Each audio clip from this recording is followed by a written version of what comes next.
Olá a todos, sejam bem-vindos à segunda temporada do Business Pod Casual. O meu nome é Madalena Rodrigues, sou Senior Consultant na ITEC JBC e hoje vou ser a vossa host. Hoje trazemos aqui ao nosso podcast o Filipe Carreira. Muito obrigado, já agora por ser a inauguração da segunda temporada. Exatamente. Pronto, queria só pedir que se apresentasse um pouco também aqui para os nossos ouvintes e espectadores conhecerem-no um pouco melhor. Eu costumo brincar que eu trabalho numa área muito engraçada, porque eu sou pago para falar. Eu trabalho um pouco por todo o mundo, e literalmente um pouco por todo o mundo, como consultor, como professor, como formador e faço o circuito de conferências, convidam-me como orador em conferências em muitos sítios. E tem sido uma carreira interessante e um bocadinho diferente daquilo que eu esperava quando saí desta casa. Queríamos começar esta entrevista falando um pouco sobre o seu percurso académico, porque é algo que acabamos por ter um pouco em comum. Andou aqui no ISEC, estudou Economia e acabou por estar bastante envolvido na faculdade, nomeadamente ocupando cargos de liderança na Associação de Estudantes, na Comissão de Finalistas também. E eu queria perguntar como é que este associativismo que teve o ajudou depois a integrar o mercado de trabalho e que impacto é que depois teve? Eu acho que tudo aquilo que eu faço agora é por causa mais dessa parte do que a parte académica. Eu posso dizer que em termos académicos, os meus três primeiros anos, porque na altura o curso era 5, eu era um aluno bastante medíocre. Consegui fazer todas as disciplinas sem nunca ter que ir a exame, o que, principalmente nas matemáticas, era quase um milagre. Mas depois, nos 2 últimos anos, que era muito mais prático, aí as notas subiram, apesar de eu não ter tempo nem para me coçar, porque eu estava metido em tudo. Estava, como a Madalena estava a dizer, eu estive na Associação de Estudantes, era presidente da Comissão de Finalistas, tinha estado já na IASEC, estava na Assembleia de Representantes, estava na comissão que tratou das novas instalações, por isso ainda há pouco estávamos a falar das novas instalações. As novas instalações aqui do ISEG, em certa medida, são em parte um bebê a que eu ajudei ao parto, digamos assim. E eu tinha muito pouco tempo, andava sempre a correr de um lado para o outro e as minhas notas subiram extraordinariamente ao mesmo tempo. Por isso foi muito importante para mim toda essa vivência. E eu tenho pena às vezes que muitos alunos que passam por esta casa não vejam a oportunidade que é terem uma atividade extracurricular que vai ser muito valorizada pelo mercado, e não é só pela valorização no mercado, é também aquilo que nos permite, em termos de até autoestima, de percebermos o que é que somos capazes de fazer e podermos ir para além daquilo que é uma experiência meramente académica. Por isso, todas essas atividades contribuíram para que eu tenha a atividade que tenho agora e gosto imenso do que eu faço. Eu divirto-me no meu trabalho, o que se calhar é uma raridade. Isso é muito interessante. Mas então, sendo que toda essa experiência que teve acabou por desenvolver muito mais, se calhar, competências, o que nós sabemos hoje em dia, as soft skills, Claramente. do que assim, essas competências mais, as hard skills. Claramente, porque há uma coisa, aliás, uma das coisas que também faço, eu tenho escrito alguns livros, e há um dos livros em que é sobre comunicação e eu faço uma introdução mais ou menos assim. Eu sou muito mau a citar-me a mim mesmo, por isso se calhar não estou a citar exatamente, mas eu digo qualquer coisa do estilo que a nossa posição na sociedade depende da nossa capacidade de comunicação, muitas vezes mais do que o nosso conhecimento. E até vemos agora recentemente, se quisermos, no mundo político, a nível mundial, vemos exemplos disso, em que a nossa capacidade de comunicação permite superar barreiras e permite até motivar pessoas a fazerem determinadas ações, boas e más. Esse é o problema da comunicação. Por isso, aqui eu ganhei muito disso, porque eu estive em movimentos políticos, eu estive em movimentos associativos e era preciso motivar pessoas, era preciso mobilizar alunos, foi essa parte é que me criou a pessoa que eu sou hoje, certamente.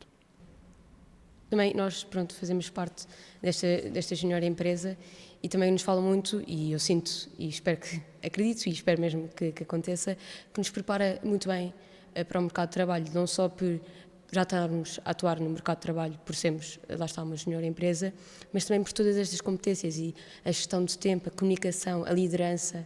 Não, Madalena, eu posso dizer que eu fui às entrevistas de emprego, quando terminei o meu 5º ano, e eu ia com uma desenvoltura que muitos dos meus colegas não tinham. E escolhi onde queria ir trabalhar. Enquanto muitos ficaram com aquela oportunidade que surgiu e até me lembro que eu recebi da entidade que me contratou, recebi uma primeira proposta e eu recusei.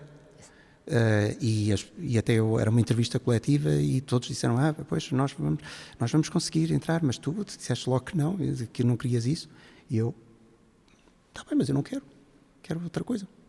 E curiosamente acabei por ser contratado por essa mesma entidade e não para a área que eles me estavam a oferecer antes, para uma área que eu queria.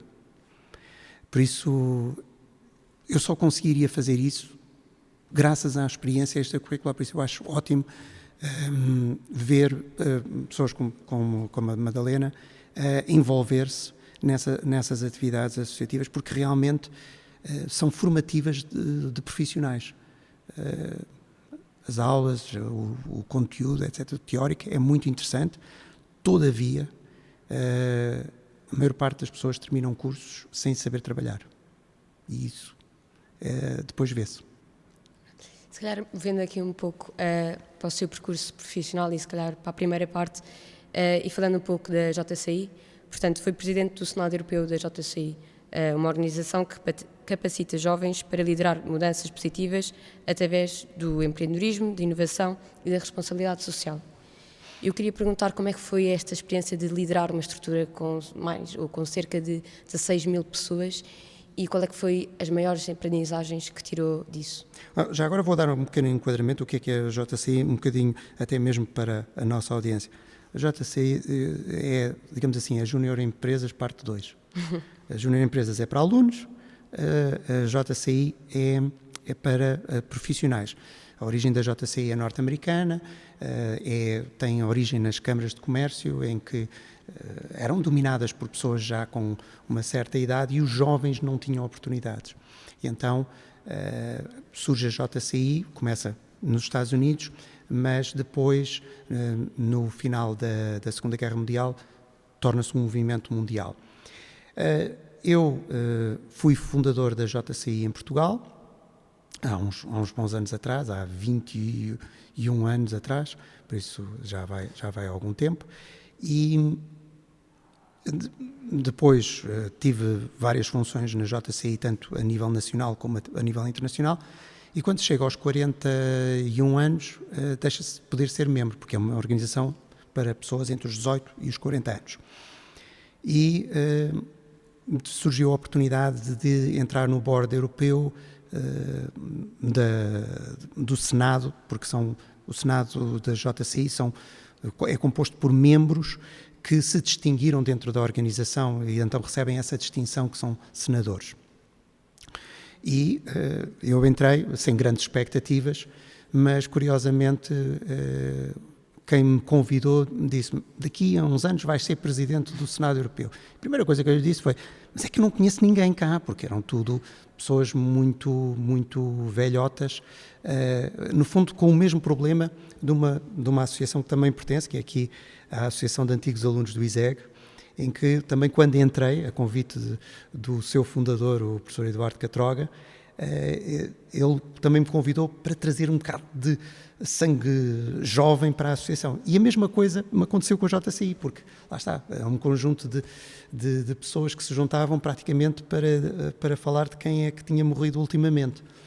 E então eu pensei, se essa é a função, se é rejuvenescer, vou fazer a mesma coisa que procurei fazer também aqui na associação.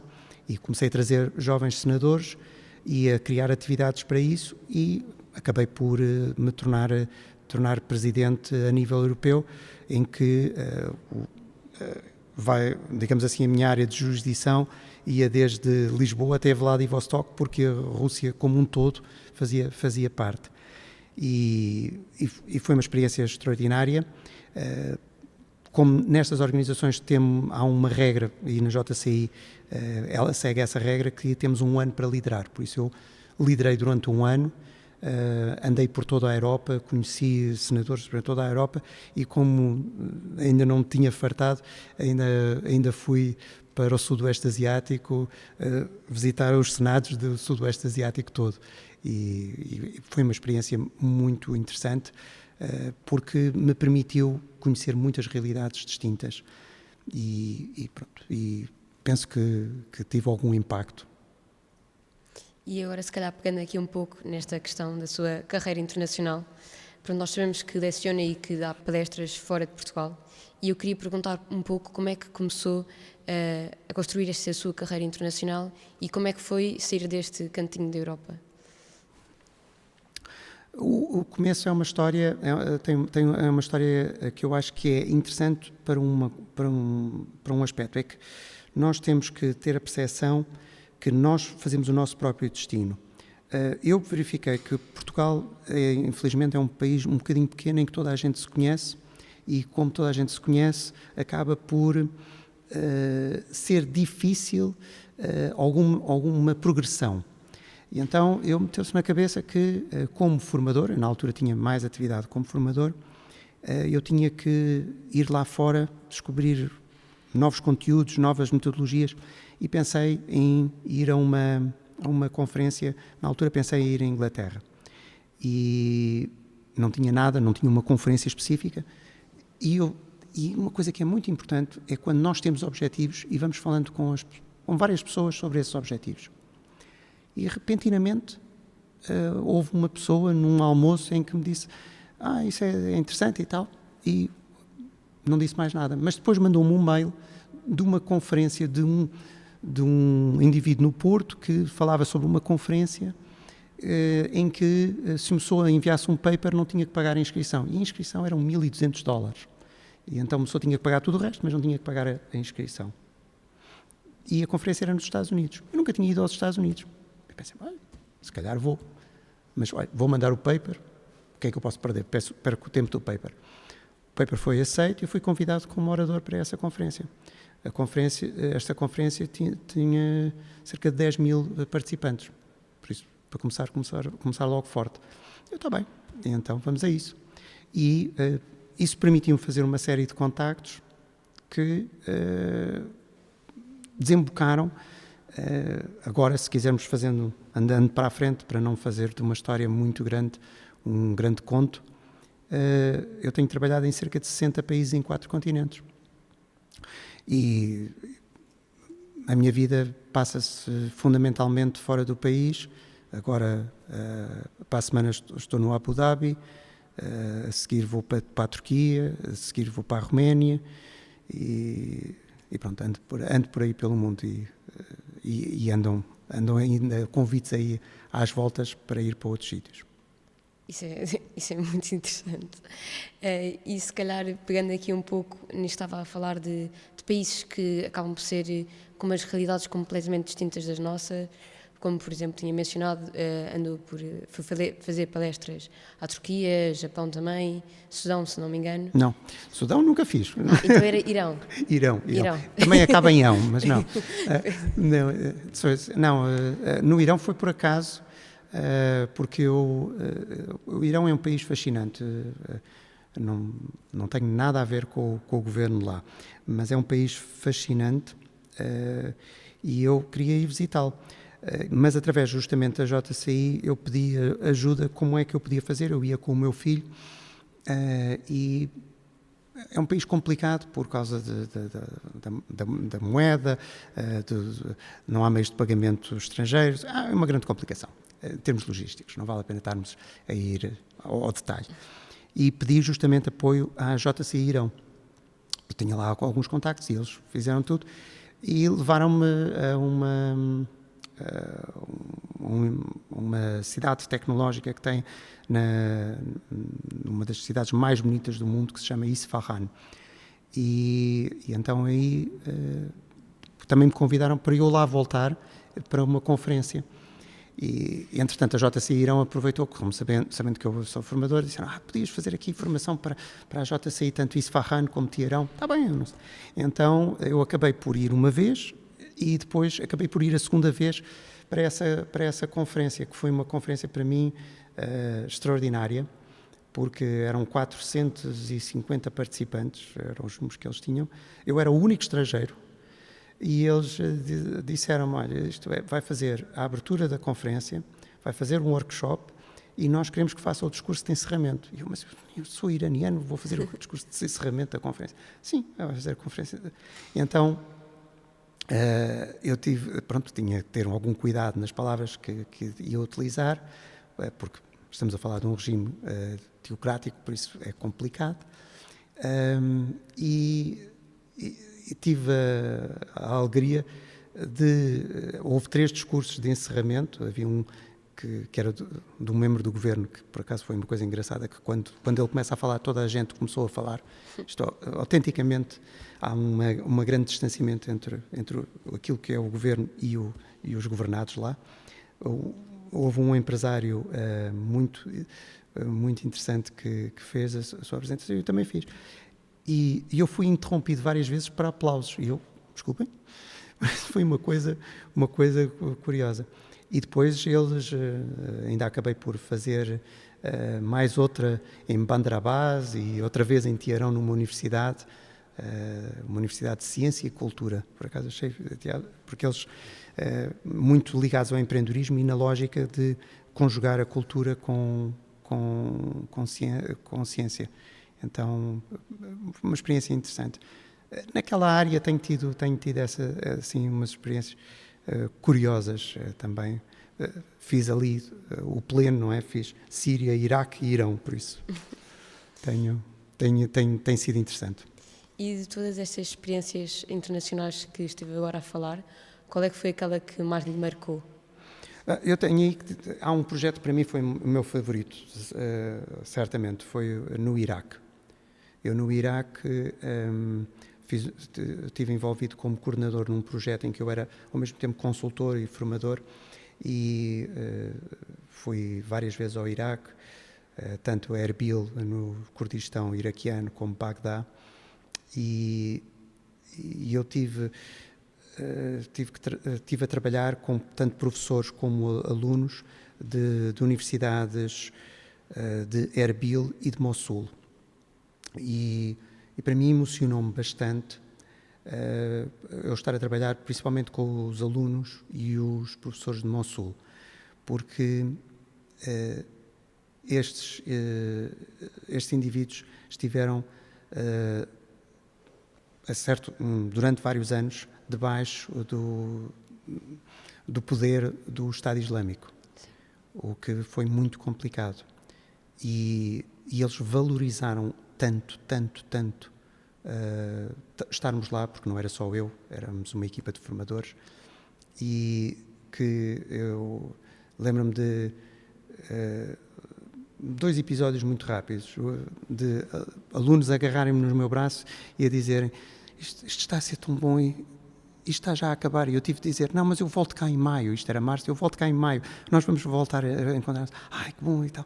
E outro foi que eu cheguei ao quarto, porque era um projeto residencial, por isso estávamos num hotel, e eles tinham uma atividade para fazer a seguir às 5 horas, mas nós calculamos que eles eventualmente teriam que fazer alguma coisita depois de jantar, mas não tinham que fazer muito mais. E eu, quando cheguei ao meu quarto, verifiquei que não tinha o carregador de telemóvel e pensei, deve estar na sala plenária que nós utilizávamos para os grupos de trabalho. E era meia-noite e tal, e fui lá à sala e fui verificar, e lá estava o carregador, e vejo que estão todos a trabalhar, professores e alunos. Isto é extraordinário. E há uns que me chamam para eu tirar umas dúvidas, e eu estou à meia-noite e tal a tirar dúvidas. E tirei as dúvidas, levantei-me, e eles levantam-se desse grupo e começam-me a aplaudir. E eu, ok. E de repente todos os outros grupos levantam-se ao mesmo tempo e começam a aplaudir e eu saio à 1h da sala, debaixo de uma ovação, nem sei porquê, porque eu só esclareci umas dúvidas. Mas tem a ver com a importância que deram de nós estarmos ali, de nós estarmos a ajudar, em certa medida também o país a sair da situação. Porque pronto, nós habituamos ali a termos cortes de luz, cada 4 horas havia um corte de luz, era normal, e eles interessadíssimos a trabalhar de uma forma extraordinária. Foi um projeto que, sim, sem dúvida, foi o que eu gostei mais. Foi muito marcante. Exatamente, eu ia pegar e um bocadinho por aí. Como é que acha que se calhar esta exposição que teve a culturas tão diferentes e que ainda tem hoje em dia, o impactou a si e à sua vida? E à maneira de se trabalhar e se calhar a maneira de agir? Eu tornei-me um bocadinho intolerante. O que é que eu quero dizer com isto? É que agora às vezes as pessoas dizem é que isto é muito difícil, etc. Mas eu dei formação na Índia, no Camboja, no Iraque, na Síria. Na Síria, por exemplo, também foi bastante impactante. Eu estava lá quando a Guerra Civil começou. E pela primeira vez, e única, espero que nunca mais, tive que organizar uma evacuação debaixo de fogo de metralhadoras pesadas. E estávamos numa universidade nos arredores de Damasco. E no dia a seguir, nós fomos para outras instalações no centro de Damasco. Aliás, fomos nesse mesmo dia, e até nos aconteceu uma coisa curiosa, porque de repente entramos uns 40 por essas instalações, conseguimos que toda a gente saísse viva. E como aquilo era no mesmo bairro em que o Assad tinha uma das casas, ao fim de poucos minutos tínhamos os serviços secretos sírios lá dentro a perguntar quem nós éramos e o que é que estávamos ali a fazer. E pronto, tivemos que estar a explicar o que é que era. Era uma formação no meio da Guerra Civil. E no dia a seguir, Damasco estava cercado com checkpoints militares por todos os lados. E todas as pessoas vieram à formação. Todas. Com um bocadinho de atraso, mas todas. Este tipo de coisas tornou-me um bocadinho mais intolerante quando as pessoas arranjam desculpas, não é? Porque quando eu vejo pessoas que, no meio de um ambiente de guerra civil, com uma situação completamente caótica, porque naquela altura nem era uma questão, nem se sabia de onde é que os tiros vinham. Nós estivemos a dar formação com as persianas fechadas por causa dos snipers. Quando as pessoas aparecem, mesmo assim, é complicado uma pessoa ser tolerante, não é? Isso deve ter sido algo, de facto, interessante de viver. À distância é interessante. Na altura sim. foi um pouco mais complicado. Acredito que tenha sido um pouco assustador também. Porque eu nunca me vi numa situação dessas. Se calhar, vendo aqui um bocadinho o tópico e avançando um pouco para o final da nossa entrevista. Coisas mais alegres. Sim, mais leves. Nós tínhamos aqui uma pergunta preparada e pronto, como formador, consultor e professor, ou seja, está constantemente a comunicar e a transmitir ideias. Então eu queria perguntar qual é que acha que é as dicas-chave que deve ter um bom pitch. Se calhar um pouco aqui mais numa dica para nós jovens que estamos agora a começar a desenvolver essas nossas skills. Eu, por acaso num dos meus livros, eu escrevi um episódio que eu não vou estar a contar todo, porque não temos tempo, mas basicamente, eu e mais 2 amigos, recém-divorciados, decidimos ir fazer umas férias diferentes.